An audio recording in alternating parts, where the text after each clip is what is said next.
बॉलीवुड के जाने माने फिल्म निर्देशक और निर्माता, जिन्होंने बॉलीवुड को एक नहीं कई हिंदी फिल्में दी और वो भी हिट फिल्में दी।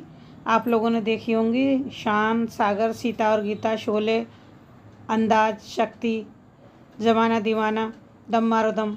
बहुत सी ऐसी फिल्में हैं जो आप लोगों ने ज़रूर देखी होंगी, जिनका मैं जिक्र कर रही हूँ। तो इन सबको बनाने वाले आप जानते होंगे बहुत अच्छे तरीके से। जी हाँ, निर्माता और निर्देशक रमेश सिप्पी। आज हम इनके बारे में बात कर रहे हैं। तो भारत सरकार ने इन्हें देखिए इनके बहुत ही अच्छे काम के लिए इनको जो था 2013 में पद्मश्री से भी सम्मानित किया था। रमेश सिप्पी अपने करियर के साथ साथ अपनी लव लाइफ के लिए भी बहुत ज़्यादा सुर्खियों में रहे थे। और क्यों रहे थे, चलिए आपको सुनाते हैं एक किस्सा। इन्होंने अपने प्यार को पाने के लिए अपनी पहली पत्नी को तलाक तक दे दिया था। हुआ क्या, रमेश सिप्पी की 26 साल की उम्र में शादी हुई थी। देखिए उससे अपनी पत्नी से इनके 2 बच्चे थे, एक बेटा और एक बेटी। लेकिन कहते हैं प्यार कभी भी किसी से भी हो जाता है और प्यार उम्र नहीं देखता, और कुछ ऐसा इन्हीं के साथ हुआ था। पहले ही नज़र में इन्हें किरण जुनेजा से प्यार हो गया था और इसी वजह से उन्होंने अपनी पहली शादी तोड़ दी थी। हुआ क्या था कि वो आई थी ऑडिशन देने के लिए एक टीवी सीरियल के दौरान। सिप्पी ने देखिए रमेश सिप्पी ने ना छोटे पर्दे के लिए भी काम किया था। तो एक टीवी सीरियल बनाई जा रही थी, उस समय ये ऑडिशन देने के लिए आई थी। तभी उनकी पहली मुलाकात किरण जुनेजा से हुई थी। इसी पहली मुलाकात में उनका दिल किरण जुनेजा पर आ गया था। किरण जुनेजा भी उनकी तरफ आकर्षित हो गई थी। इस तरह ये दोनों एक दूसरे के प्रति आकर्षित हो गए और रमेश सिप्पी और किरण जुनेजा के बीच दोस्ती कायम हो गई और धीरे धीरे ये दोस्ती शादी में बदल गई।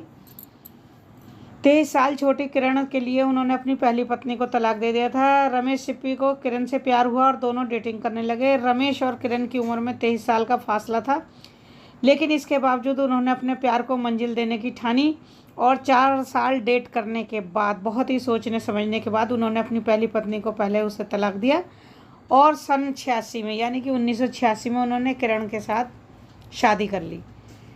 शादी के बाद भी देखिए बुनियाद में वीरावाली का आपने एक किरदार देखा होगा। बुनियाद सीरियल जो टीवी में आती थी उस समय और बहुत ज़्यादा हिट रही थी, उसमें वीरावाली नाम की जो हीरोइन थी, पंजाबी नाम था ये, तो उसमें उन्होंने बहुत ज़्यादा लोकप्रियता हासिल की थी किरण जुनेजा ने। इस सीरियल को देखिए रमेश सिप्पी ने ही डायरेक्ट किया था। उसके बाद 88 में महाभारत में किरण ने गंगा का किरदार निभाया था। वो भी बहुत ज़्यादा उन्हें उनके कैरियर को ऊंचाई पर ले गया था। महाभारत की वजह से ही उनका काफ़ी नाम हो गया था और वो काफ़ी फेमस हो गई थी। इसके बाद 1997 में खुद किरण ने अपना द किरण जोंजा शो होस्ट किया और फिर कभी पीछे मुड़कर नहीं देखा। उसके बाद वो हमेशा आगे बढ़ती गई और शादी के बाद भी काम करती रहीं। किरण जुनेजा के देखिए अपने कोई बच्चे नहीं। रमेश की पहली पत्नी से रमेश के 2 बच्चे हैं, रोहन सिप्पी और बेटी शीना सिप्पी। दोनों उन्हें ही अपना बच्चा मानते हैं। रोहन कपूर फिल्म निर्माता निर्देशक हैं और उनकी बेटी शीना कपूर की शादी शशि कपूर के बेटे कुणाल कपूर से हुई है। और किरण जुनेजा और रमेश सिप्पी इस समय बहुत ही अच्छी तरीके से अपनी शादी को एंजॉय करके अपनी ज़िंदगी जी रहे हैं।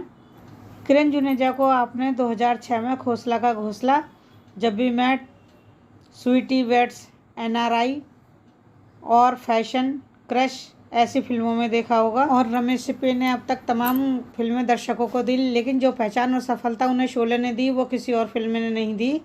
सिर्फ एक फिल्म ही इनके करियर का मील का पत्थर साबित हुई और कई रिकॉर्ड के साथ उनका नाम इतिहास के महान डायरेक्टर्स के रूप में दर्ज हो गया। रमेश सिप्पी के पिता GP सिप्पी भी फिल्म। तो दोस्तों ये थी रमेश सिप्पी के बारे में और किरण जुनेजा के बारे में जानकारी। आप लोगों को अगर अच्छी लगी हो तो प्लीज़ वीडियो को लाइक कीजिए, शेयर कीजिए और सब्सक्राइब कीजिए चैनल को, और इसी तरह बने रहिए। चलिए मिलते हैं आपसे अगली वीडियो में, तब तक के लिए नमस्कार।